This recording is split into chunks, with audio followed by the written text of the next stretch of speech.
आज हम बात करेंगे रैखिक प्रोग्रामन समस्या की। रैखिक प्रोग्रामन समस्याएं उत्पादन से रिलेटेड होती हैं, आहार से रिलेटेड होती हैं, नियतन से रिलेटेड होती हैं और परिवहन से रिलेटेड होती हैं।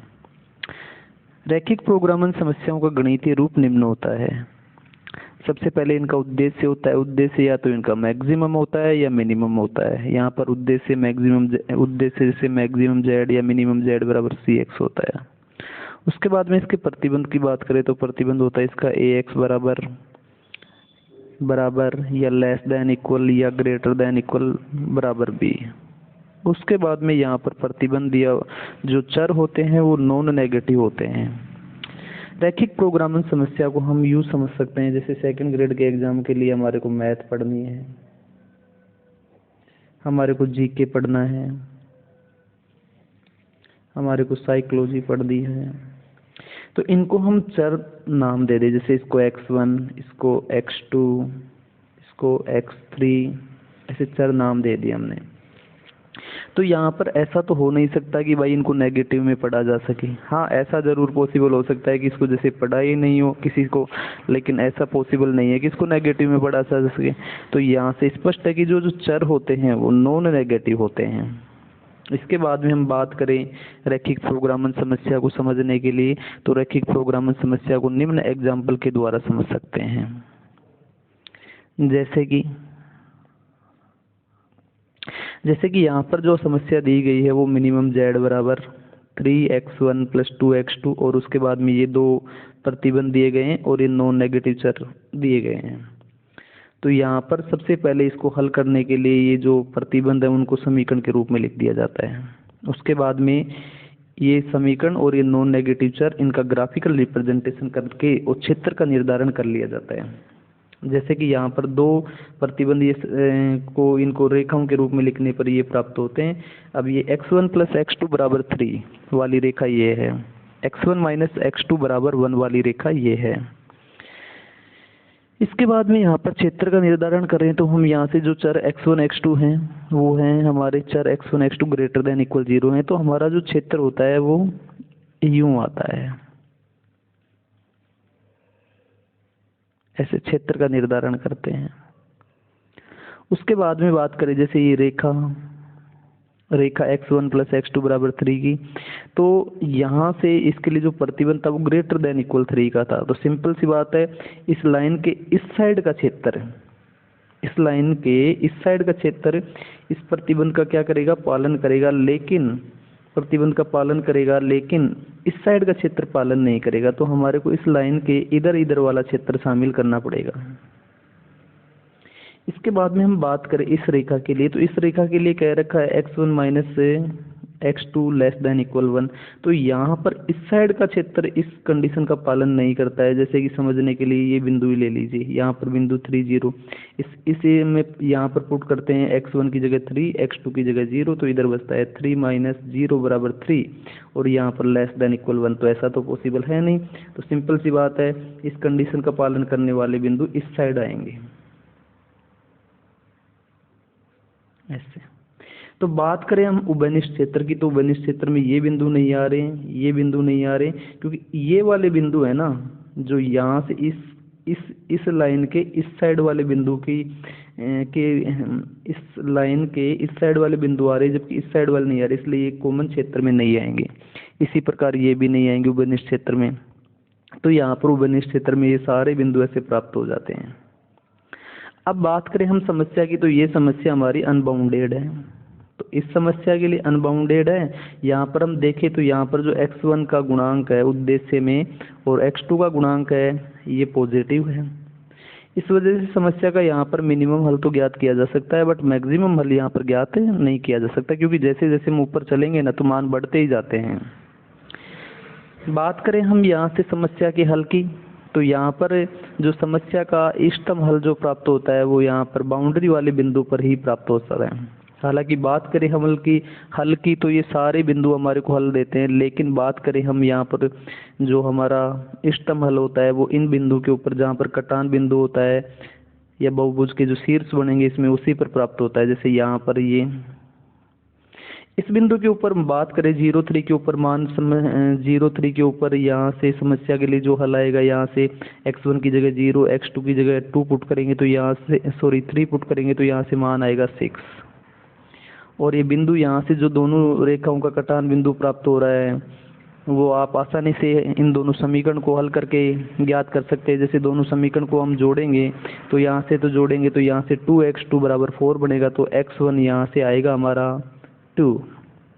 ऐसे इस समीकरण को उस ऊपर वाली समीकरण में से घटाएं तो यहाँ से ये इसमें से कैंसिल हो जाएगा और यहाँ प्राप्त होगा हमारे को 2x2 बराबर 2। तो यहाँ से x2 बराबर भी हमारे को प्राप्त होता है 1। तो यहाँ से जो बिंदु हमारे को प्राप्त होता है वो होता है 2, 1। और इस 2, 1 बिंदु के ऊपर मान निकाले हम यहाँ से तो ये प्राप्त होता है हमारे को 2 यहाँ पुट करेंगे तो 6, 1 यहाँ पुट करेंगे तो 2, 6, 2 कितना हो जाएगा 8। तो यहाँ पर जो हमारे को मान जो मिनिमम प्राप्त हो रहा है वो कहाँ पर प्राप्त हो रहा है, बिंदु 0,3 के ऊपर। तो यही हमारा इस समस्या का इष्टतम हल होगा। बात करें इस समस्या के लिए मैक्सिमम, तो मैक्सिमम इस समस्या के लिए ज्ञात नहीं किया जा सकता था। क्यों नहीं किया जा सकता था? क्योंकि क्षेत्र अपरिबद्ध है और यहाँ पर जो x1 और x2 के जो गुणांक है वो हमारे आ रखे हैं पॉजिटिव। तो ऐसी स्थिति में यहाँ पर इष्टतम हल ज्ञात करना पॉसिबल नहीं होता। बात करें हम सुसंगत हल की, तो यहाँ पर जो कॉमन क्षेत्र का प्रत्येक बिंदु है वो इसके सारे प्रतिबंधों को संतुष्ट करता है, इसलिए ये सारे बिंदु जो हमारे हैं वो सुसंगत हल क्षेत्र में शामिल होते हैं। नेक्स्ट हम बात करें इष्टतम हल हमने बात कर ही ली है कि जो हमारा समस्या यदि मैक्सिमम की है तो जिस बिंदु के ऊपर हमारा मान मैक्सिमम प्राप्त होगा वही हमारा इष्टतम हल होगा। समस्या मिनिमम की है तो जिस बिंदु के ऊपर हमारा मान मिनिमम प्राप्त होता है वही हमारा इष्टतम हल होता है। इसके बाद में हम बात करें सुसंगत हल क्षेत्र में बिंदु जो होते हैं वो अनंत बिंदु हो सकते हैं। ऐसा भी हो सकता है सुसंगत हल क्षेत्र में कोई बिंदु ही शामिल ना हो सकता है एक ही बिंदु शामिल हो। ये अलग अलग परिस्थितियों पर निर्भर करता है।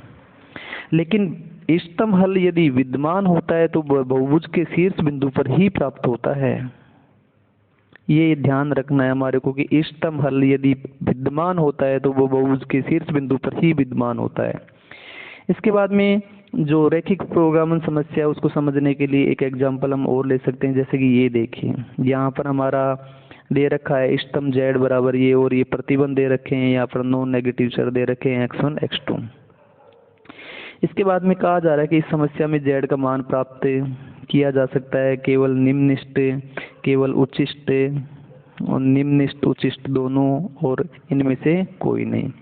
तो इस प्रकार की समस्याओं को हल करने के लिए सबसे पहले तो हमारे को ये दो जो प्रतिबंध दे रखे हैं इनको समीकरण के रूप में लिखना पड़ेगा। इन समीकरणों को हम हल करेंगे तो ये बिंदु हमारे को प्राप्त होता है। तो यहाँ से पता चलता है कि ये दोनों रेखाएं एक दूसरे को बिंदु 5, 4 के ऊपर प्रतिच्छेद करेंगे, जैसे कि इस बिंदु के ऊपर प्रतिच्छेद कर रही हैं। अब यहाँ से हमारे को क्षेत्र का निर्धारण करना होता है। तो देखिए यहाँ से x1 x2 greater than equal 0 है, तो पता चलता है ये जो अक्ष है x1 तो इसके इस साइड का क्षेत्र हो जाता है, ऐसे ही इस साइड का क्षेत्र हो जाता है x1 greater than equal 0, x2 greater than equal 0 उसकी सहायता से। लेकिन बात करें हम यहाँ से कि x1 minus x2 greater than equal 0 है, और ये वाली रेखा जो है हमारी x1 माइनस x2 बराबर 0 वाली रेखा है, ये मूल बिंदु से गुजर रही है जो। अब यहाँ पर x1 का मान ज़्यादा बताया जा रहा है बजाय x2 से, तो सिंपल सी बात है इस लाइन के इधर इधर वाला क्षेत्र शामिल होगा। ऐसे ही यहाँ पर x1 minus 5x2 less than equal minus 5 बताया जा रहा है, तो जब इसको हम हल करते हैं तो ये हमारा क्षेत्र इस लाइन के इस साइड का क्षेत्र शामिल होता है। तो जो हमारा कॉमन क्षेत्र होता है उसमें ये वाले बिंदु शामिल नहीं हो सकते, ये नहीं हो सकते, केवल ये वाले बिंदु शामिल हो सकते हैं। तो बात करें हम यहाँ पर इस बिंदु के ऊपर ये एक दूसरे को काट रहे हैं। बात करें हम यहाँ से कि यहाँ पर देखिए 2x1 माइनस 10x2 है। तो यहाँ से आप समझने की कोशिश कीजिए कि यहाँ पर हम समस्या की बात करें, समस्या यदि हमारी बात हमारे से पूछा जा रहा है कि केवल निम्निष्ट यहाँ पर ज्ञात किया जा सकता है, केवल उच्चिष्ट यहाँ पर ज्ञात किया जा सकता है, निम्निष्ट व उच्चिष्ट दोनों ज्ञात किए जा सकते हैं, लेकिन यहाँ पर हमारा जो कटान बिंदु था 5/4 5/4, ये 5/4 5/4 पर जो हमारे को हल प्राप्त होता है वो होता है -10। अब हम आगे बात करते हैं, जैसे ये रेखा है, इसका नाम, जो रेखा का नाम है x1 - x2 बराबर 0, यानी कि x1 बराबर x2। तो सिंपल सी बात है, इस रेखा के ऊपर हम चले या फिर इससे इस साइड चले, तो सिंपल सी बात है, समझने की कोशिश कीजिए, इस रेखा के ऊपर चले या इस रेखा से इस साइड के लिए चले। तो जैसे इस साइड के लिए चलेंगे तो वहाँ पर x1 के बजाय x2 का मान क्या होगा, ज़्यादा होगा। उस स्थिति में ज़्यादा होगा तो यहाँ पर जो मान प्राप्त होगा वो नेगेटिव में ज़्यादा प्राप्त होगा। तो सिंपल सी बात है, इस समस्या के लिए यहाँ पर और भी ज़्यादा नेगेटिव मान प्राप्त होता है यदि हम ये बिंदु लेते हैं तो। और इस रेखा के ऊपर कोई भी बिंदु लेते हैं तो उसके ऊपर जो मान हमारे को प्राप्त होता है वो -10 प्राप्त होता है, और रेखा से ऊपर का कोई बिंदु लेंगे तो -10 से भी क्या प्राप्त होगा, कम प्राप्त होगा। तो समस्या का जो मैक्सिमम हल है वो कितना प्राप्त होता है, -10 प्राप्त होता है। अतः इस क्वेश्चन के लिए बी ऑप्शन सही होगा कि केवल इसका उच्चिष्ट ज्ञात किया जा सकता है। अब काफ़ी स्टूडेंट को फिर भी ये समस्या रहती है कि अंदर ही अंदर उनके क्वेश्चन उठता रहता है कि सर इसमें निम्निष्ट क्यों ज्ञात नहीं किया जा सकता। तो मैं उसको समझाने के लिए थोड़ा सा और बता देता हूँ। आप समझने की कोशिश कीजिए, जो कॉमन क्षेत्र बन रहा है वो ये इन दो रेखाओं के बीच का क्षेत्र बन रहा है।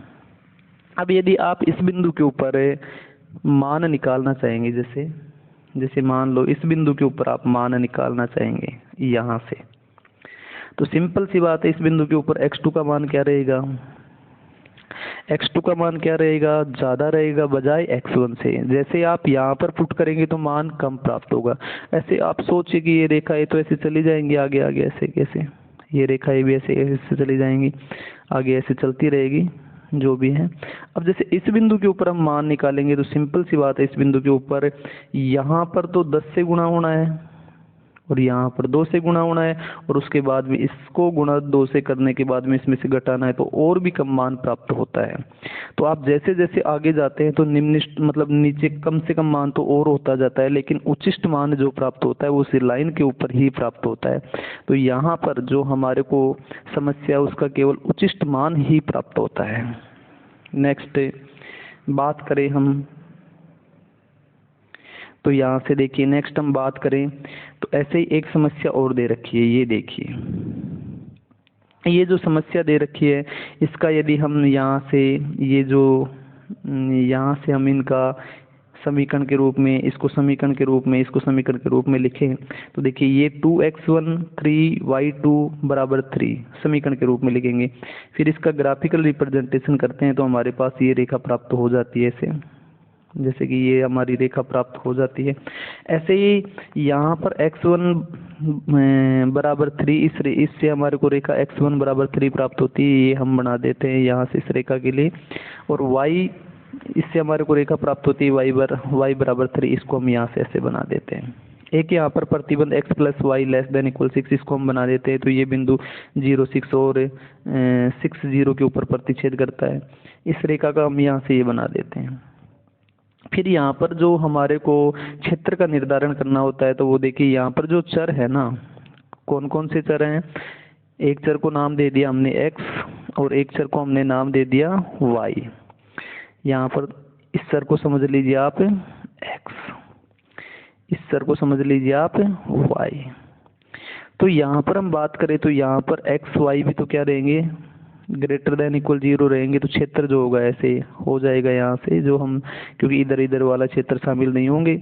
अब इसके बाद में बात करें इस रेखा से x + y ≤ 6, तो ये जो लाइन है उसका इस साइड का क्षेत्र शामिल होगा। उम्मीद करता हूँ आपको समझ में आ रहा होगा कि ये क्षेत्र शामिल क्यों होगा। अभी भी समझ में नहीं आ रहा तो यूं समझ लीजिए, जैसे इससे थोड़ा सा आगे देखें तो बिंदु 7 0 होगा। 7 0 इसमें यदि पुट करते हैं हम तो 7 0 ≤ 6, ये बात तो सत्य नहीं है। तो पता चलता है कि इस लाइन के इधर का क्षेत्र शामिल नहीं हो सकता, तो इस लाइन के इधर का क्षेत्र शामिल होगा। ऐसे इस लाइन में देखिए, यहाँ से इस लाइन की बात करें हम तो इससे जो हम लाइन बनाएंगे कि यहाँ पे 2, इससे जो लाइन बनेगी इससे ये हमारी लाइन बनेगी इससे 2x plus 3y greater than equal 3। तो इससे जो ये लाइन बन रही है उसके इधर इधर का क्षेत्र शामिल होगा।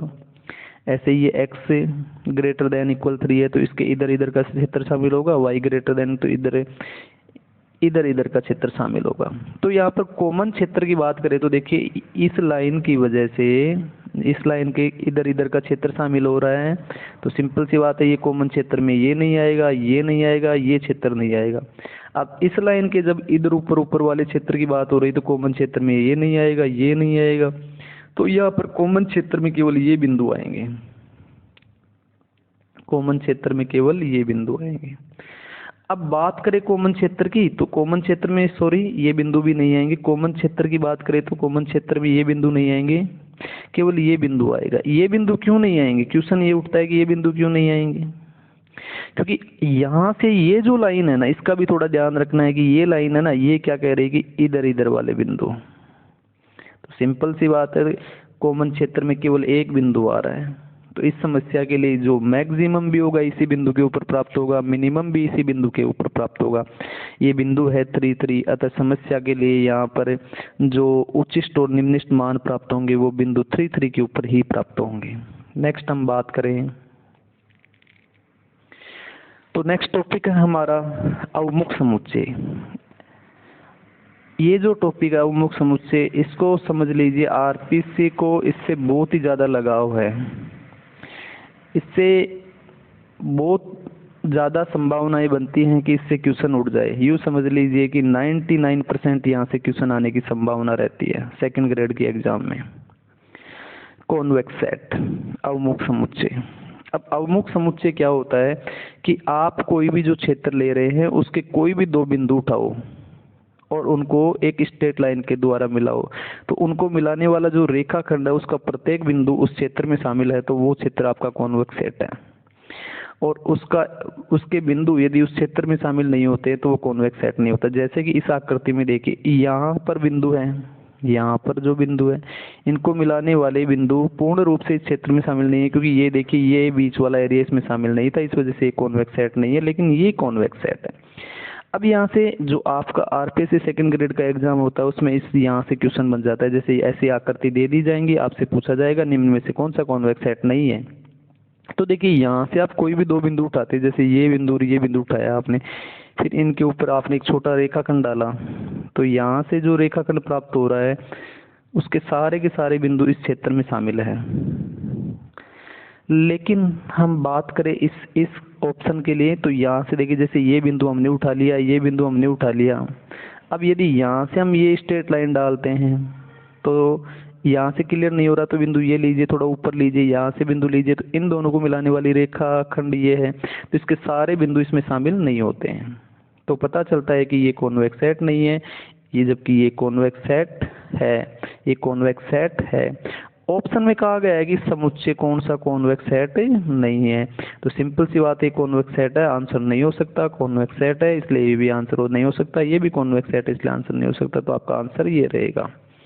नेक्स्ट हम बात करें गणितीय रूप में जो कॉन्वेक्स सेट की परिभाषा है उसकी, तो यहाँ पर अभी हमने कहा कि इससे कोई समुच्चय उसके कोई भी दो बिंदु उठा लीजिए, कोई भी दो बिंदु, और उनको मिलाने वाला जो रेखाखंड है उस समुच्चय में यदि उस मिलाने वाले रेखाखंड का प्रत्येक बिंदु समुच्चय में विद्यमान है तो वो कॉन्वेक्स सेट कहलाता है। ये डेफिनेशन यहाँ से दी जा रही है।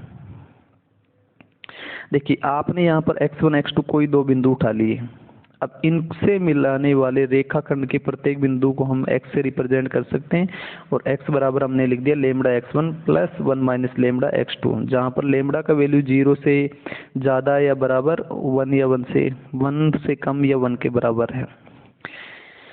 इसके बाद में हमारे को यहाँ से ये रिजल्ट के रूप में याद रखना है कि यदि कोई समुच्चय है जिसके अवयव इस प्रकार हैं, जैसे समुच्चय में अवयव है x, जहाँ पर x के निर्देशांक है x1 x2 x3, और x1 का स्क्वायर x2 का स्क्वायर x3 का स्क्वायर लेस देन इक्वल 1 है, तो ये कॉन्वेक्स सेट कहलाता है। इसको आपको रिजल्ट के रूप में याद रखना है क्योंकि ये डायरेक्ट पूछ लिए जाते हैं। उसके बाद में हम बात करें, ये भी डायरेक्ट क्वेश्चन उठता है 2017 के अंदर आरपीएससी सेकंड ग्रेड में आया भी था ये क्वेश्चन कि दो अवमुख समुच्चयों का सर्वनिष्ठ भी एक अवमुख समुच्चय होता है। आपको इसको याद रखना है कि दो अवमुख समुच्चयों का सर्वनिष्ठ भी एक अवमुख समुच्चय होता है।